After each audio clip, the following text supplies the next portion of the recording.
Okay, so let's get started. I'm going to keep you all on mute today, and I'm going to try to go through this fairly quickly. We got a lot of material to recover.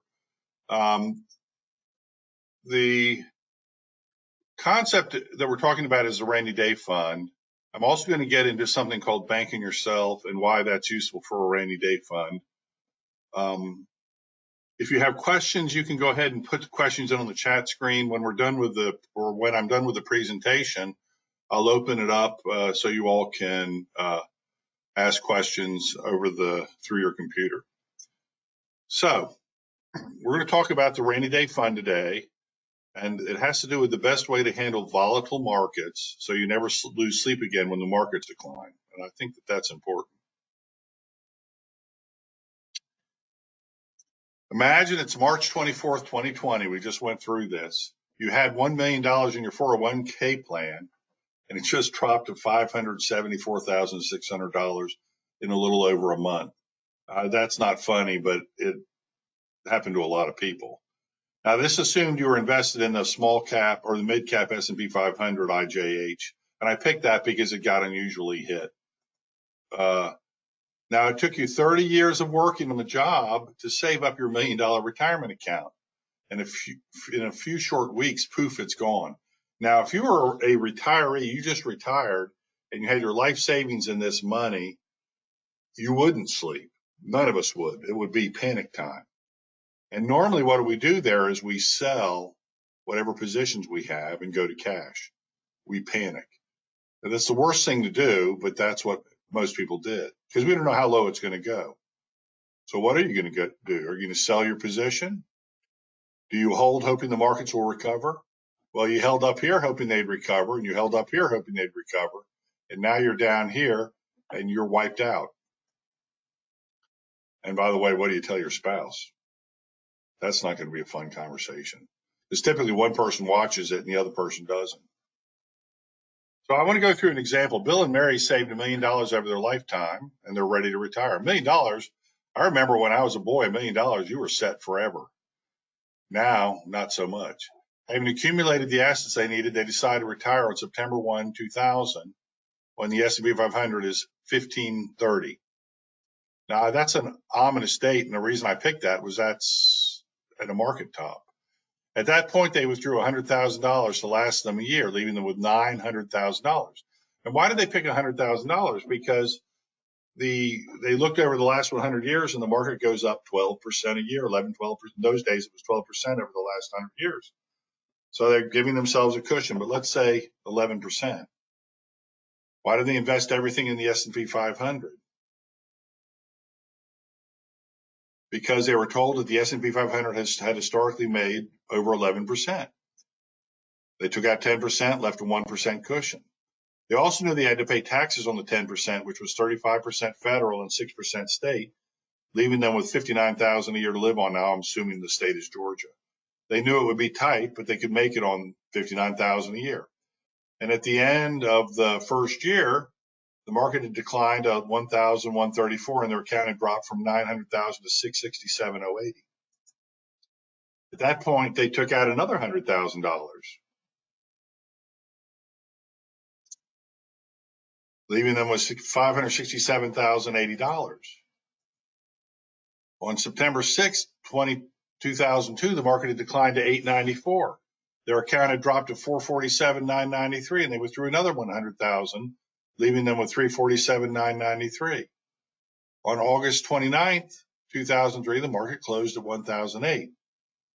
They finally made 12.75% the year. The market was finally up. Their account was worth not $392,368. They took out $100,000, leaving them with $292,368. On September 3rd, 2004, the market closed at 1,114, up 10%.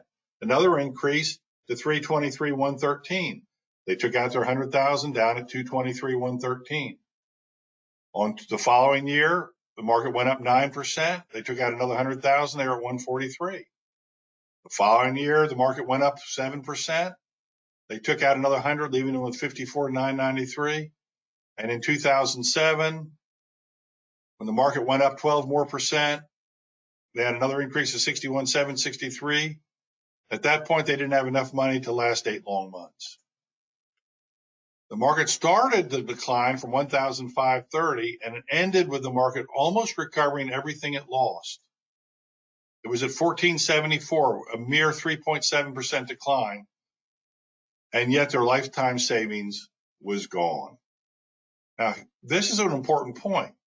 Market goes up 12% a year. They took out 11% a year, under the average of the S&P 500. And in 7 short years, their $1 million is completely gone. They lost everything. So how did this happen? Bill and Mary knew the S&P 500 had returned over 11% on average for more than 100 years. It was 2007, and 7 short years after they retired, they were flat broke, and $1 million was gone. And financial professionals call this sequence of return risk. Bill and Mary lost everything, and sadly, they didn't do anything wrong. So how much can you withdraw from a retirement nest egg safely? Finance professors, and I was a finance professor for a number of years, have studied this over the years. And around 2000, when bonds were paying 6 to 7% a year in interest, the general belief was 5 to 6% a year withdrawal was the most you could take out of your nest egg safely so that you would never run out of money in your lifetime if you live 40 years or more. Recently, professors have dialed that number back to 3 to 4% a year, and it has steadily declined as interest rates have declined. With interest rates hitting all-time lows, it may actually be lower than 3% a year. So how much can you withdraw from a retirement nest egg safely? Think about that. You worked your whole life and saved up $1 million thinking that should be enough. And all you can take out is $30,000 a year. And by the way, that $30,000 is fully taxable.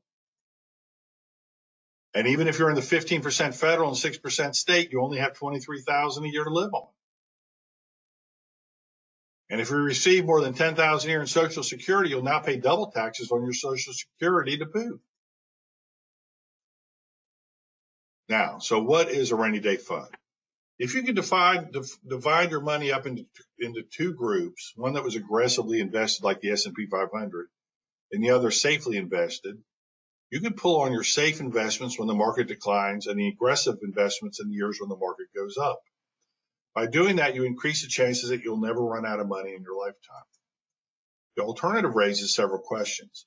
How much money do you need in a rainy day fund in that safe investment to get through a bear market? Can I count interest and dividend income for my aggressive investments and include them in the rainy day fund? I think that's a reasonable yes. If I put too much money into the rainy day fund, won't it lower my return and increase the chances I'll run out of money in my lifetime? And I think that's true as well. And I thought a rainy day fund was to be used for emergencies, like my husband losing his job or us having unexpected medical expenses. Can I use my rainy day fund for emergency cash? I think that's true too. So how much do I need in a rainy day fund to get me through a bear market? Well, here's a market decline, and they can take a year and a half or longer to recover. From 2007 to 2009, the bear market began in October 2007 and didn't bottom until March of 2009. That's a year and 5 months. From 2000 to 2002, that bear market started in March of 2000, bottomed in October of 2002, lasted 2 years and 7 months. The 73-74 recession, that lasted a year and 10 months. We don't even want to go into the Great Depression because that really stayed down for more than 10 years. Now, there's another risk. Let's consider some other risks. There's longevity risk. How long will you live? A healthy couple at 65 expects to live until they're, say, 80 or 85. But the odds are if you're healthy when you're 65, you're going to live into your 90s. One of the spouses for sure will live into their 90s. So most people need more money than they think. They prepare to 80. And if you retire, people come to me all the time, I want to retire at 50 or 55. They may have to put aside enough money to last them 50 years. And they want to take out $100,000 a year. That's over $5 million they're going to spend. There's another risk. We talked about sequence of return, and I'm going to give you another example. The couple retired in 1969. They saved $500,000 for retirement. Now, that's like having $1 million today. They plan on spending $30,000 a year, which is like spending $60,000 a year. With 3% inflation, the cost of living would increase to more than $66,000 in 30 years. So you need more than you think. So you have to plan for inflation. And by the way, it turned out 1969 was a terrible year to retire. Since they had 4 years of a declining stock market in the first 10 years of retirement, this couple, in the example that I have in a video, ran out of money when they were 91 years old, even though they stuck to their plan. So how did that happen? 4 out of 10 years after they retired had years where the market declined. There's no way to predict that. In the example, if the market was completely reversed or flip-flopped, meaning the last year return was the first year and the second to last year return was the second year, but they had the exact same returns in a reverse order, they would have had over $2 million when they hit 91 years of age instead of nothing. I'll be happy to share this video with you. If you're interested, send us an email or call and I'll send it to you. But the point is the sequence of the returns was more important on whether they ran out of money than the actual returns themselves, because we kept the returns exactly the same. We just reversed their order. And one they ran out, the other they had $2 million. Had this couple put enough money aside in a rainy day fund, they would never have run out of money in their lifetime. How should they have used their rainy day fund? If they had a down market in a year, the following year they would take out the money out of the rainy day fund and not touch their investment accounts. So what I'm saying is they've got two funds, a rainy day fund and money that's in the markets. When the market goes down, they live on the rainy day fund. When the market goes up, they live on the market. And by doing this, they can extend their amount of money they have. In fact, in the example I have, this couple that retired in 1969 would have had over $2 million when they turned 91 years of age if they use a rainy day fund for the bad years and the markets in the good years. That gives the market time to recover. So that then raises the next question. If you want a rainy day fund, what is the best type of investment or savings account to use? And there can be a significant variation how long bear markets last, and that's why we recommend the rainy day fund. But there also can be significant variation in the returns on different types of safe investments. So the kinds of safe investments that I would want to have in a rainy day fund might be a bank account, savings account, certificates of deposits. One of the problems with these, if you do a 10-year certificate of deposit and you need the money 3 years from now, you're paying penalties. Short-term treasury bonds. By the way, the 10-year treasury bond a month ago dropped to 0.6%. It hit a low of 0.4. You're talking less than 1%, less than 0.5% return per year, and you're buying a 10-year bond. Investment-grade corporate bonds, and then certain products like annuities, fixed or indexed, some variable annuities, and a dividend-paying whole life insurance policy that's non-direct recognition. So for we looked on May 14, 2020 at the returns online. Checking accounts are zero, effectively.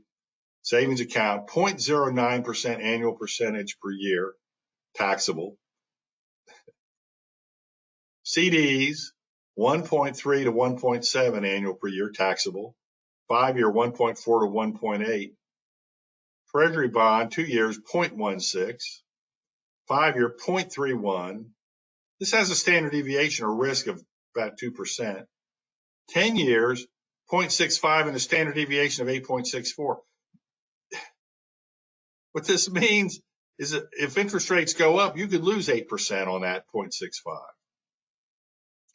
30-year, 1.34 and a standard deviation of 11. You got about a 1 in 6 chance of losing 10% on that in a year. Not real safe. AAA corporates, 2.54, standard deviation greater than 11. It's about 12%. Think about that. So these aren't the best place to put your money because These bonds, even though they're supposedly safe, can lose 10% to 15% in a year with no problem. And that kind of kills the purpose. So you're down to, and CDs have penalties, so you're really down to savings accounts and checking accounts, which are yielding nothing. Now, annuities yield between 1.2 and 5.5. The average is about 3.2%. These are indexed annuities. The growth is tax deferred. You pay taxes on the growth when you access the money. Some annuities offer downside protection, so if the markets you invest in go down, these annuities will not lose any money in those down years. But these annuities have penalties that are built in them if you withdraw the money. Typically, you can only access 10% a year of the total balance. So if you put $100,000 in an annuity, you may be able to access $10,000. That's it. Put in $1 million, you may be able to access 100. That's it. But in the second year, it increases. So if you're 3 years into it, you could access 30%. If you took it all out, there's a penalty on 70%. If you set one up 10 years before you retire, it's fully accessible. So that may be a smart way to do it if you are looking in advance. But remember, the growth is taxable first. So if you take the money out and you made money, if your 100,000 grew to 150 and you take out 50, you're going to pay taxes on that 50 first. Then when you take out the next 100, you're not paying any taxes. Some variable annuities are paying 5 to 7% a year. We have one bond variable annuity that's paying about 5% right now with no risk. Some offer downside protection, so if your investments decline, they'll insure against losing any principal. However, prior losses will reduce future gains. Penalties typically last 7 years, but can be more or less depending on the contract. There are some penalty-free ones, but in those cases, your annuity can decline when the market goes down, which sort of defeats the purpose. Now you might as well just put it in the market. Other insurance-based rainy day funds include universal life policies. However, in universal life, you take the risk on interest rates. So people run these illustrations with 7% returns, but I just showed you the returns are 1 or 2. So you need a lot more money in a universal life than you may think. Variable life policies are not as flexible as variable annuities, so you should not use these for rainy day funds. I don't like variable life policies. I would rather you use an annuity. Term policies have no cash value and can't be used as a rainy day fund. That leaves you with whole life policies that are issued by stock life companies. The problem with stock life companies is they grow at 1% a year without tax. This is a better alternative than a savings account or checking account, but we don't recommend these. Then there's mutual life insurance whole life policies. These pay dividends, and some insurance companies right now are paying dividends of 5 or 6% a year. That's pretty good. The growth is not taxable. If the policy is designed correctly, you will not pay taxes when you borrow the money out, take the money out, or when you die and the money passes to heirs. Since the policies buy life insurance, the 6% dividend is reduced by the cost of the policy, and the cash value will typically grow at around 3 to 4% a year tax, net of tax. That's still not bad, 3 to 4% net of tax. And if you're adequately insured when you buy a whole life policy, you can reduce the existing term you have and save money on that cost. Additionally, you can design these policies to have long-term care riders, which can save you the cost of buying traditional long-term care insurance, which is good. When you factor out these costs, the growth can be in excess of 6% a year net of tax. Now, most mutual companies offer something called direct recognition insurance. This means when you borrow out the money from the policy, the dividends decrease dramatically. So if you have $100,000 and it's paying 6% and you borrow out 90, you may get less than 1% when you borrow out the 90,000. This is why we recommend non-direct recognition whole life insurance policies, as these policies will continue to pay the 6% even when you borrow the money out. The problem with this is there's only 3 companies in America that I'm aware of and 1 in Canada that offer non-direct recognition. This is out of over 1,000 insurance companies. Additionally, you need an agent that is experienced in designing these policies so they grow faster. No more than 40% of the policy should buy insurance. The other 60% should go to a paid-up additions rider. Most agents don't want to do that because they cut their commission by more than 60%. And then if you add a 7-year term rider up front, it increases the growth further. Again, term rider pays very little to the insurance agent. And you should never buy more life insurance or long-term care insurance than you need. So we recommend you have a financial plan prepared first to determine the appropriate amount of life insurance before you consider buying one of these policies. Our clients use all of these different alternatives in varying amounts for a rainy day fund, depending on their age, their health, the amount of money they have for retirement, their risk tolerance, and the taxable structure of their savings and retirement plans. All of these need to be considered in designing these. Our favorite rainy day fund solution is a dividend paying whole life policy. We've seen example after example where these policies have grown as fast as the stock market over 40 years with no downside risk, meaning they can return 10% to 12% a year in investment returns.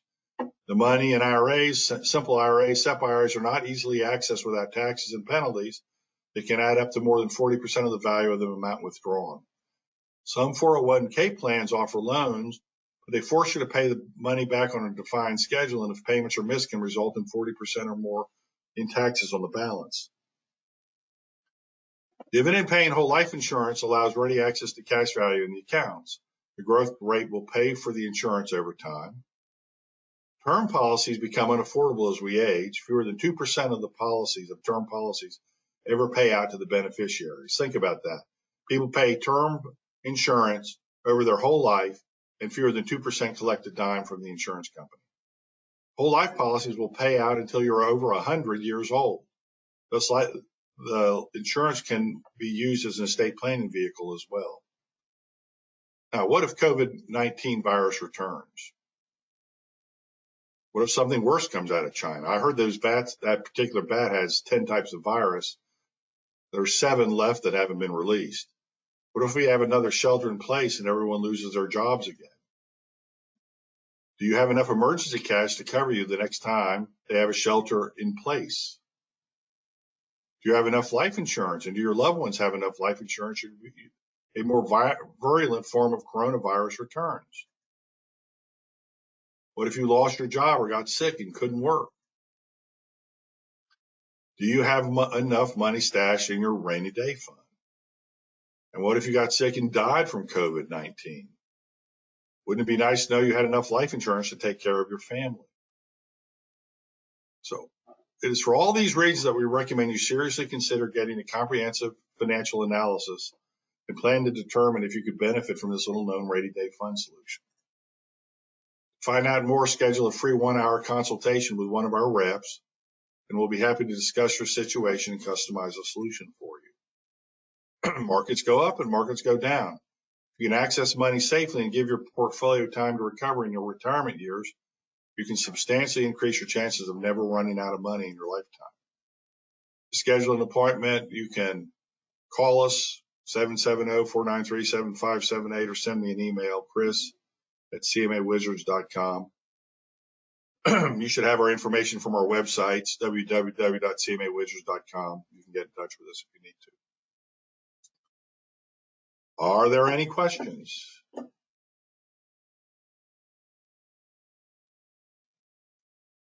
I'm going to go in.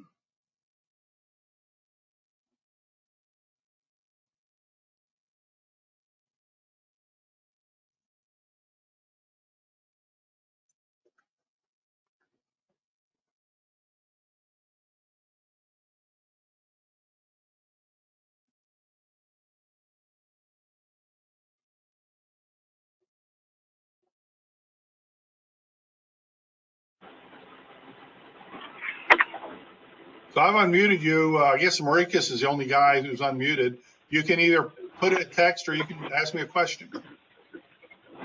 Yeah, I just had a quick question for the recording. Is it going to be sent out? If you'd like me to, I can send it to you. Is this Maricus? Okay. Yes, sir. Yes, sir. Okay, I'll send it to you. Okay. You can type in a question if you have a question.